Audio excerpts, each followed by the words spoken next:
I am very glad to be here for the ninth convocation of Ramakrishna Mission Vidya Mandir at Belur Math. I'm absolutely delighted that Shami Akochittananda, principal of Ramakrishna Mission Vidya Mandir, is here. I was told that Professor Ashish Chattopadhyay, Pro Vice Chancellor, Calcutta University, is here.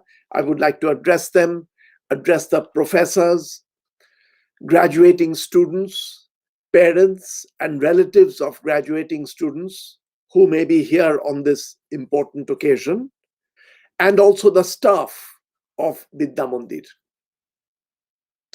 It gives me great pleasure to be with you, even though this is only virtually. I would have preferred if I could be there in Belur Math, where I love visiting. But I'm glad to be here on your graduation, even if it is virtual. You are graduating out of a very great institution. I know that Vidya Mandir has been ranked 5th this year in the college category at the national level by the National Institutional Ranking Framework, or NIRF. But I do not have to judge you in terms of these official rankings. I've been to Vidya Mandir several times in the past and have had interactions with students and teachers. I remember fondly one of my early visits, which was an invitation from Shami Tagorupananda to give a talk on game theory. And I had given a technical lecture on game theory and was so impressed by the level of understanding and engagement with the students and with the professors. Since you are graduating from one of the great colleges in India, you have reason to be proud and satisfied. Your parents, your relatives, your friends have reason to feel proud about you. But you also have to realize that you have a special responsibility to yourself and also to the world at large, because you have had the good fortune that many others do not have. Let me begin by saying a word about Ramakrishna Mission. This is an institution that has a very special place in my heart. I have to confess that I'm not a religious person. So religion is not the reason for my affinity for Ramakrishna Mission. I believe in leading an ethical life. I believe in the importance of kindness and compassion and having a moral compass as you go about your life. I believe in being open to all human beings, people of all religions and race and caste. The Ramakrishna Mission and your college, Vidya Mandir, teaches these same values. That is why your college and Ramakrishna Mission is so special to me.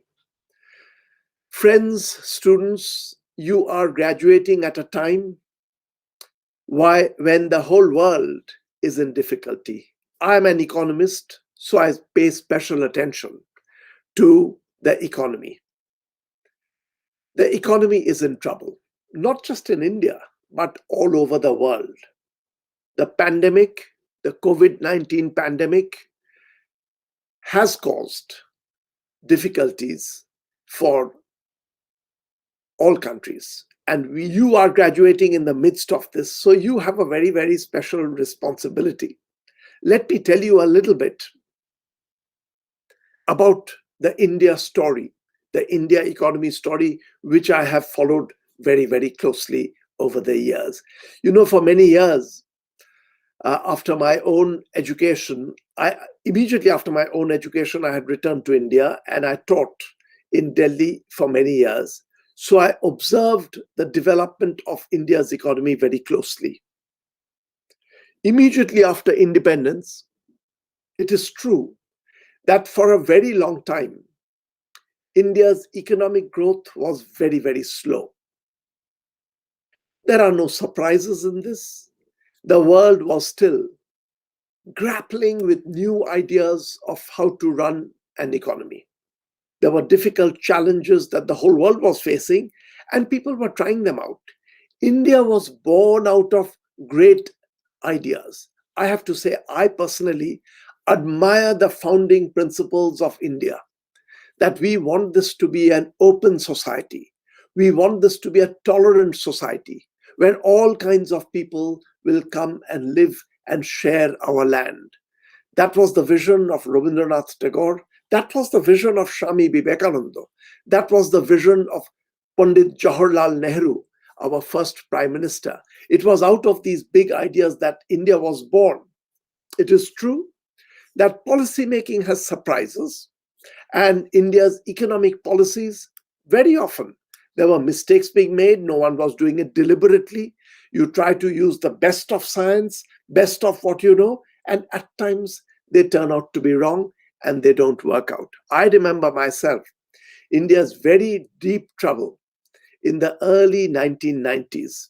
What had happened during the early 1980s is India was borrowing money faster. All governments have to borrow money every now and then, pay back, borrow, pay back, borrow. That's the way a government runs. But through the late 1980s, India had been borrowing a little more than you should do. This was not being fully understood. So the debt built up. And in 1991, there was a massive crisis that engulfed India. What happened is very simple. No, in those days, India's foreign exchange, the dollars that you need, the pounds that you need, the euros that you need, the bulk of it those days in India did not come from India's exports and business with the world. India was still a small economy. The bulk of the foreign exchange would come from Indians settled abroad, most of them just workers who would remit money. They would get their income in the Middle East, for instance, in many places in the world, but largely in the Middle East, and they would send the money back home. When the Gulf crisis started, the Gulf War, you will remember, in early 1990s, the Gulf War started. Work stopped in the Middle East. Indians stopped remitting money back home. And suddenly, the Indian government found that it does not have money enough to pay for regular imports. If you suddenly can't buy some of the essential things that you're buying from the world, your country is going to run into a deep crisis, and India was in deep crisis.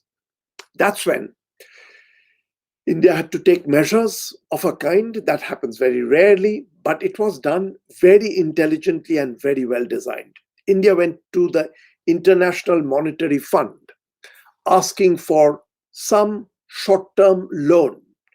The IMF gives money with very severe conditions. You have to do this, you have to do that, etc., before you can get the money. And India had to swallow it all. There was no choice.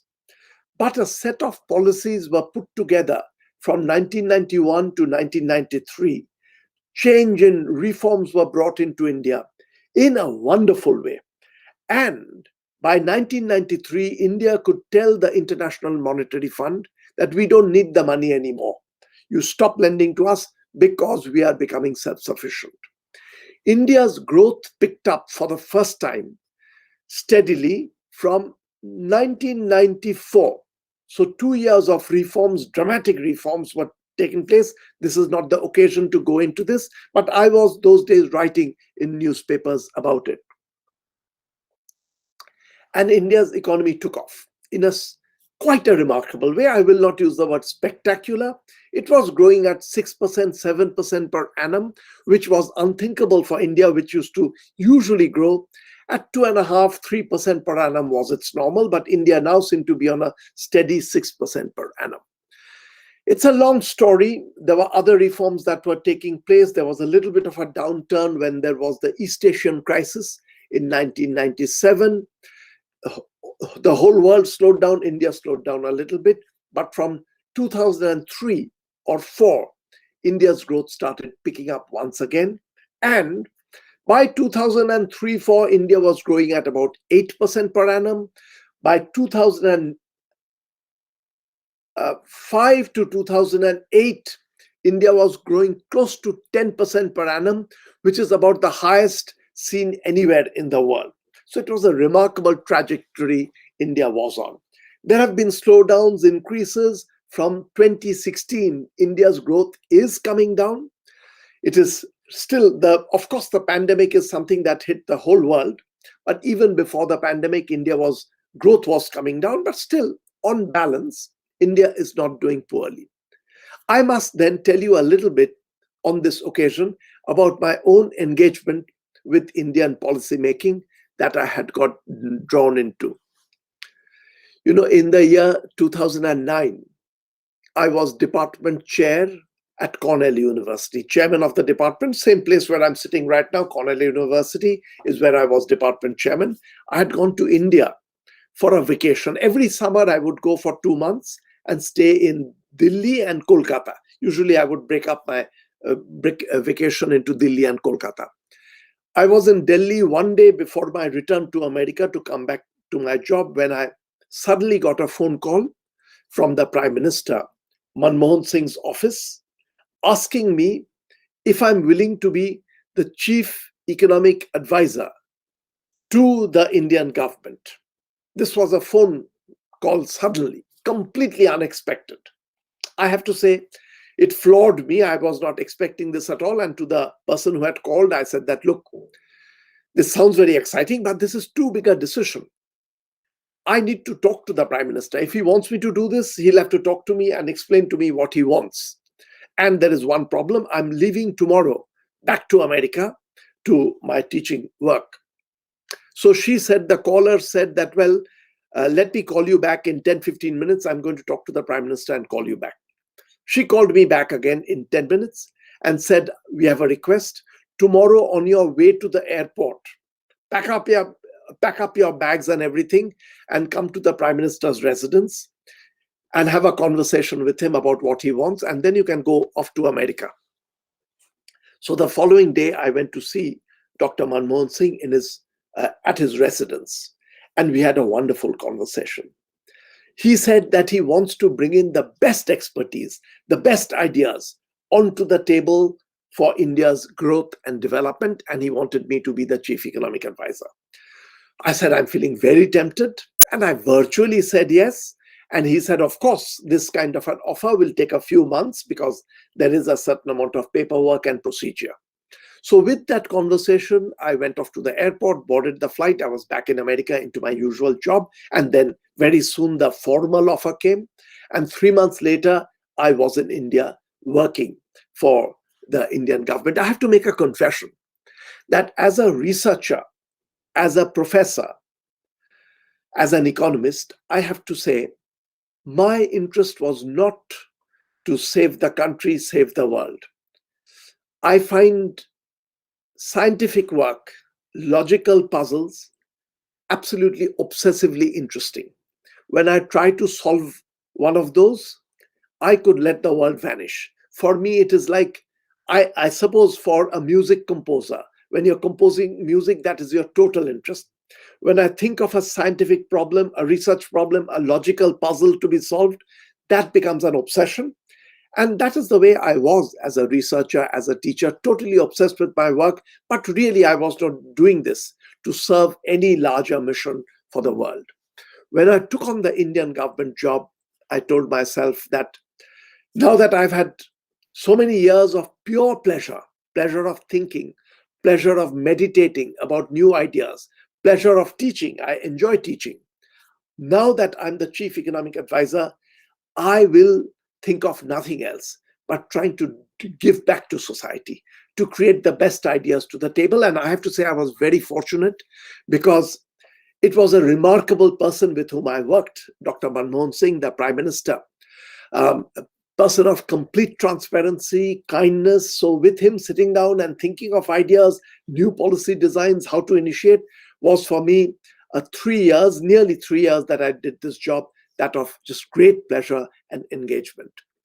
Friends, this was a period that taught me about the responsibility that we have towards society, and especially once you are doing an important job, to spread the message of tolerance, of kindness, of inclusivity, and at the same time, thinking of new ideas. Interestingly, how can you bring these ideas to the table to create models that can be implemented and used is a big task, and you have to go for that. Let me just tell you a few things by way of advice. Most of you are going to go out into the big wide world. There will be times when you will face disappointment. But the disappointment, what is disappointment? What is a blessing? We are too small in this universe to know.